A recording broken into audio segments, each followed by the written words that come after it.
Hey everyone, this is Will Watson. Today I will be showing you how to replace a fog light in my 2004 Dodge Dakota. So some tools that are going to be needed is a T25 bit, a torque wrench or a nut driver, a Phillips head screwdriver, and a replacement bulb. So some precautions for automotive work in general. You need a lot of lighting. There's no such thing as too much lighting, but there is something as not enough lighting. Gloves are always nice to wear, especially when you're working with messy areas and stuff like that. I did not wear gloves in this though, just because of the fact that it wasn't very messy. Safety glasses are always nice, but most importantly, when you are working with electricity, not low wattage stuff like this, disconnect the battery. I did not do this in this episode just because there's no need, but if it puts your mind at rest, then have at it. So as you guys can see here, whenever I am turning on my switch for my fog light, it is not turning on. So I had it under the car. So there are two bolts here. And this is where you use the T25 bit as well as the nut driver. However, I did not have a torque wrench, so it was a very tight squeeze with the nut driver.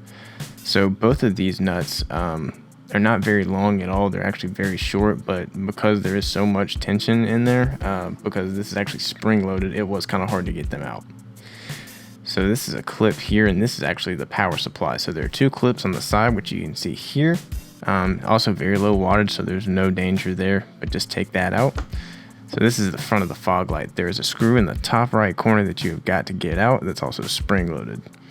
So once you get that out, this is the bulb that I have. You just take the old bulb out, you twist it left. I had a little bit of a hard time with this one though, because I don't remember the last time this bulb was changed. So you take that out and there's the old bulb, and you just take the new one right out of the package, you put it in and you turn it to the right and it's ready to go back in.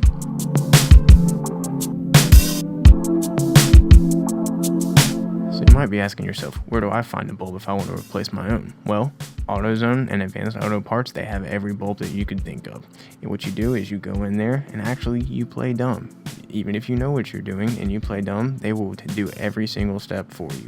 You can also look online and insert your make and model into their checklist, and it'll show you exactly what bulbs are fit for your car.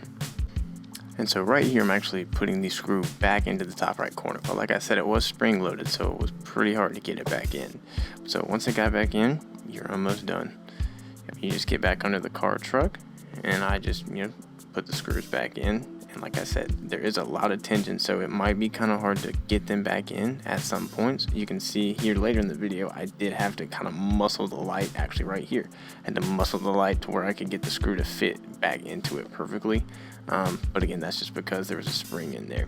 So what you want to do whenever you are tightening it is you want to tighten both equally. You don't want to tighten one all the way flush and then the other all the way flush. You want to tighten one and then go back, tighten the other. So that's about it. Once you get that done, you just plug it back in and you should be ready to go. It's very simple, very quick.